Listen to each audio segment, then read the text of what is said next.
Bien, hola chicos, tengan ustedes muy buenos días, estudiantes del primer grado de secundaria. Reciban el cordial saludo de mi persona, del profesor Eudy Romucho Sarmiento. Espero que se encuentren bien, jóvenes estudiantes. Vamos a continuar pues con las clases del curso del curso de Historia Universal. Bien, jóvenes estudiantes, pues entramos a la cultura. ¿Qué cultura nos toca, chicos? La cultura india. ¿Ya? Hemos visto la cultura la semana pasada, la cultura china. Hemos visto cultura persa, cultura Egipto, Mesopotamia, ¿no? Entonces hoy día vamos a ver vamos a ir a estudiar lo que es la cultura india. Bien, jóvenes, entonces vamos a ver la cultura india, dónde se ubica geográficamente para poder así entender esta clase de hoy día. Bien, muchachos, entonces tenemos la localización geográfica de la cultura india, ¿ya? La cultura india, ahí tenemos el mapa, jóvenes estudiantes, el mapa, ¿no? Vemos acá, este de amarillito, todo esto es el territorio indo, ¿ya? Como vemos acá abajo, el globo terráqueo, ¿no?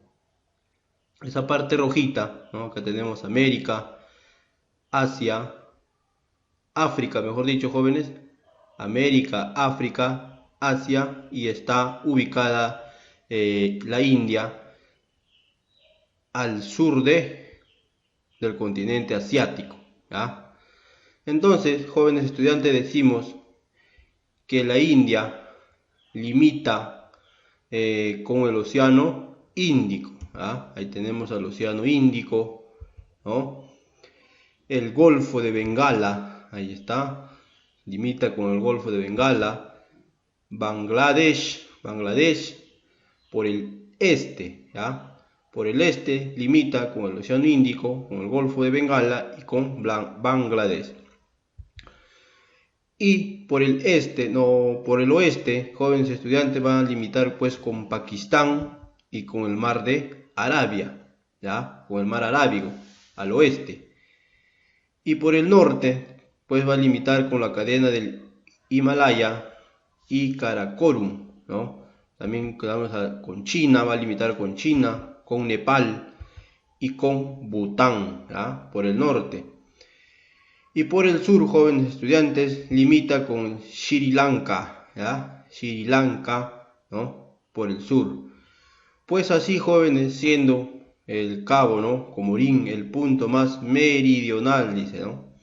Ocupa pues entonces la India el lugar geográfico llamado la península del Indostán o Índica.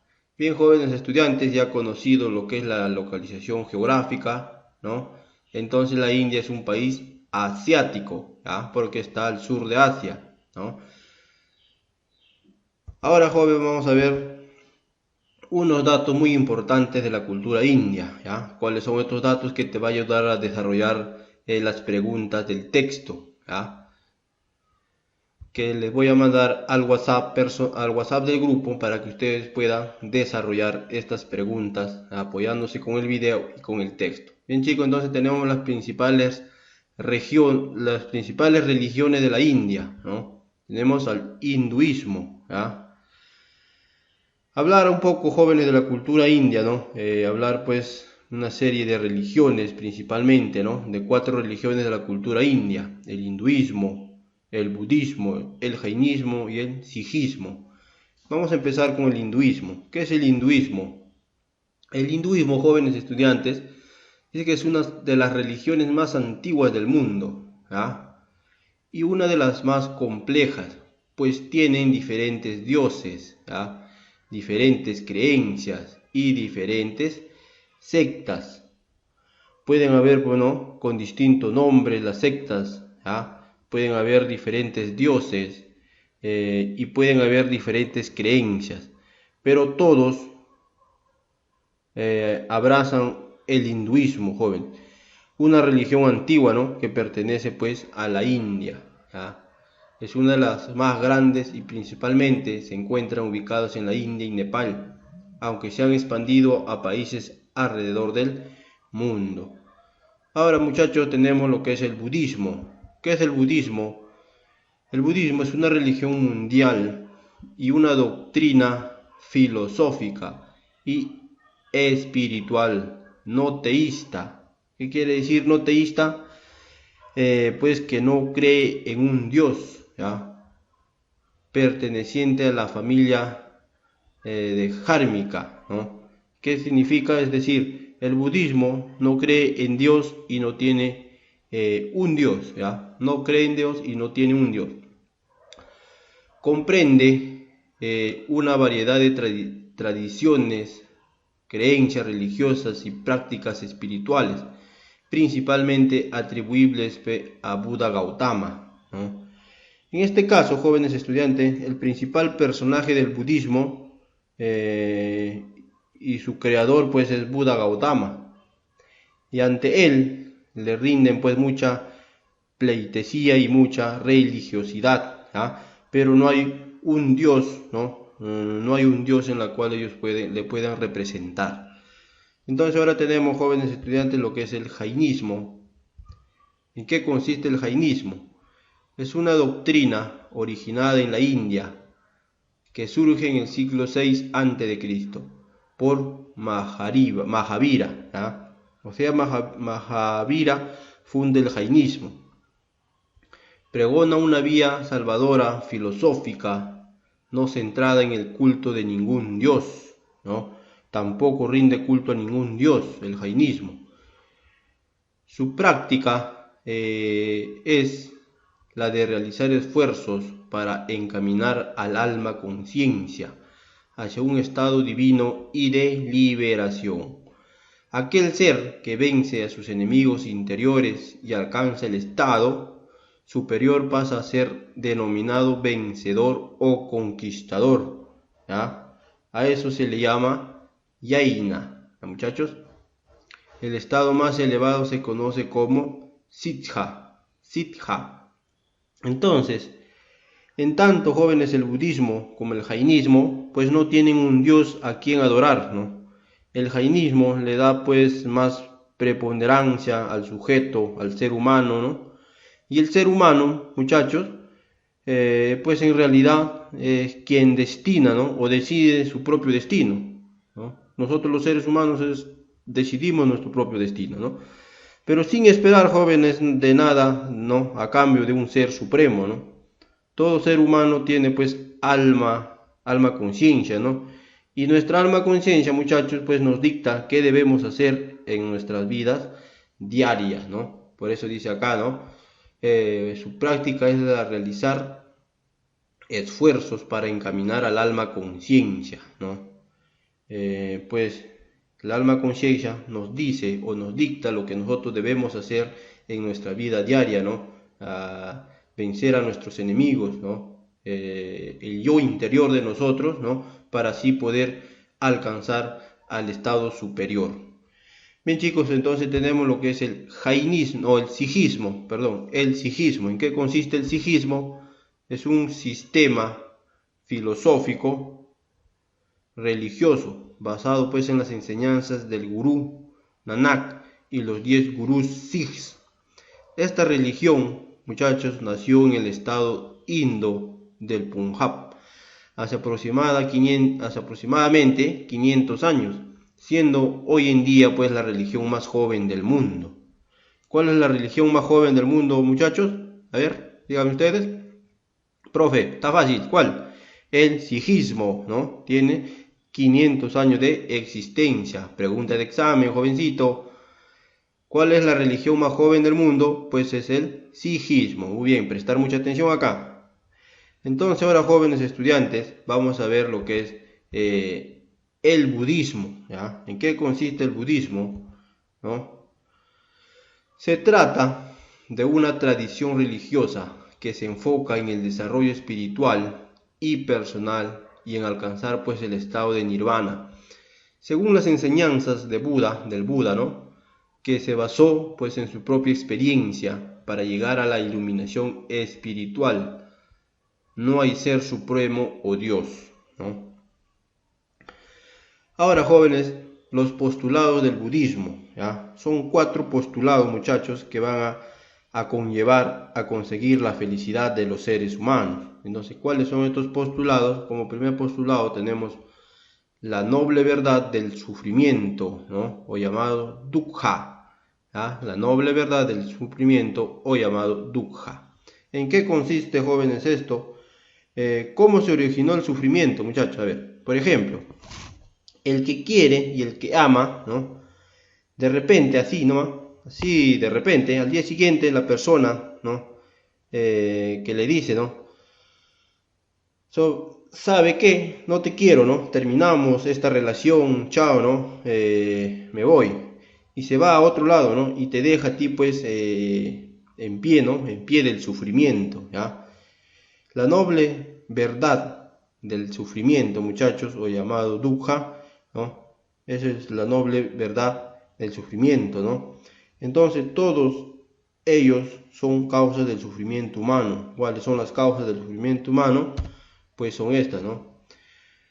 Momentos de dolor, el envejecimiento, las enfermedades, ¿no? Las enfermedades, hoy en día que vivimos el coronavirus, muchachos, ¿no? Una enfermedad, pues, que está conllevando la muerte y eso es un sufrimiento, ¿no? Y en última instancia la muerte, ¿ve? La muerte, muchachos, pues es un sufrimiento en la cual tú no sufres, ¿no? Pero tus familiares, al ver que ya te fuiste, ellos son los que sufren tu partida, ¿no? Entonces, jóvenes, además existen los sufrimientos psicológicos, como la soledad, la frustración, el miedo, la vergüenza, ¿no? La decepción y el enojo. Estas son las causas, jóvenes estudiantes, del sufrimiento humano, ¿ya? Llamado dukkha. ¿Cuál es el segundo postulado, muchachos?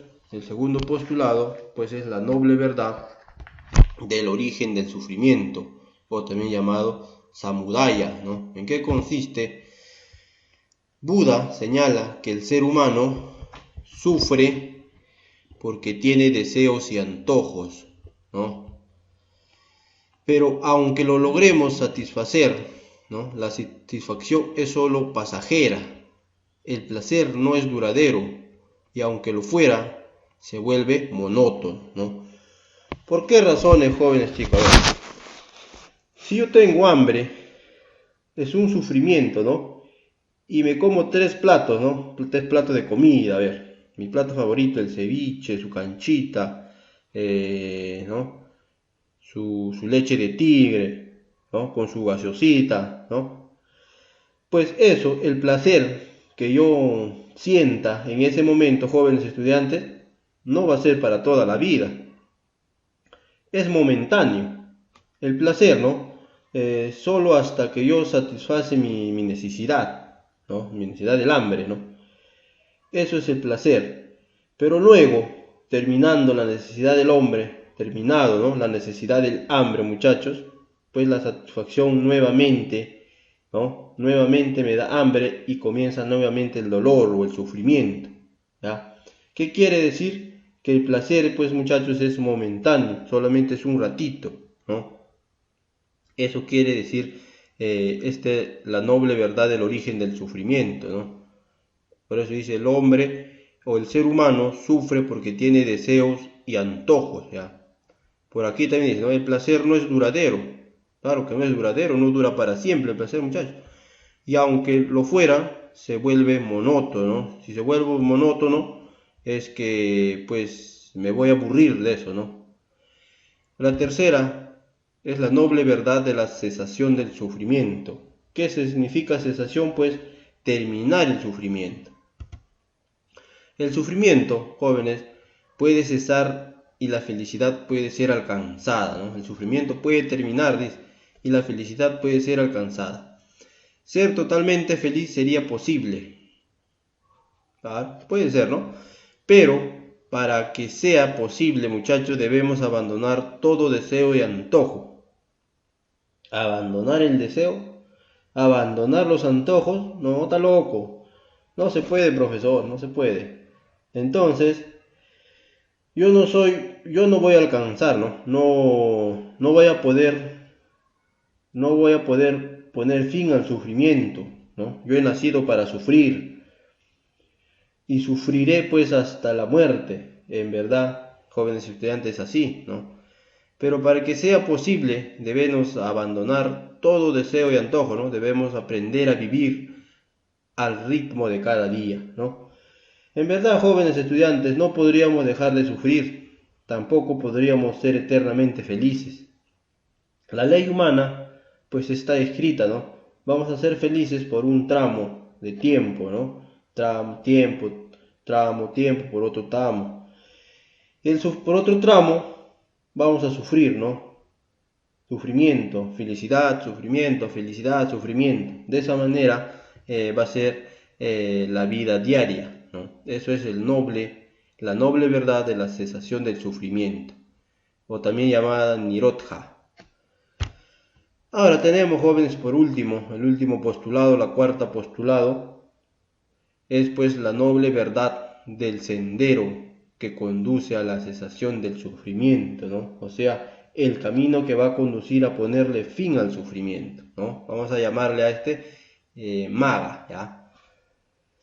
Entonces, jóvenes, acá dice: se alcanza a finalizar el sufrimiento siguiendo 8 caminos resumidos en 1. La conducta ética, el entrenamiento de la mente y la sabiduría.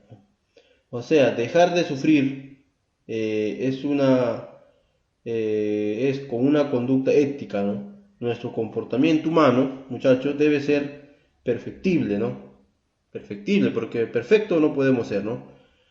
Cada vez tratar de ser perfecto, ¿no? De mejorar las cosas. Y el entrenamiento de la mente, o sea, nuestra mente, jóvenes estudiantes, debe estar preparada para cualquier evento que se nos presente, ¿no? Suponiendo la muerte de un ser querido, ¿no? La mente, jóvenes, debe estar preparado para poder soportar esa muerte, ¿no? De un ser querido, que ya no está, que no nos está acompañando en este mundo, ¿no? Para eso la mente ya debe estar preparado para poder superar esta pérdida. Y más que nada, la utilización pues de la sabiduría, ¿no? Es decir, con la conducta ética, con el entrenamiento de la mente y sabiduría, jóvenes estudiantes, podemos ponerle fin al sufrimiento, pero por momentos, ¿no? Sabes que el sufrimiento siempre va a estar en la vida, la felicidad está ahí, ¿no? Entonces, jóvenes estudiantes, esto ha sido el tema del día de hoy, concerniente a lo que es la cultura india. Más en la otra semana, en la siguiente sesión de aprendizaje, vamos a ver lo que es la organización política, entre otras cosas más de la cultura india, para culminar esta clase. Bien, jóvenes, esto ha sido el día de hoy, la clase. Espero que lo hayan entendido de la mejor manera. Conmigo será hasta la siguiente semana. No olvidar, joven, desarrollar la práctica del texto que se le va a enviar al WhatsApp del grupo para que puedan desarrollar en el cuaderno y enviarme mediante una foto o un audio en el WhatsApp personal. Bien, chicos, nos vemos en la siguiente semana. Que tengan ustedes muy buenos días.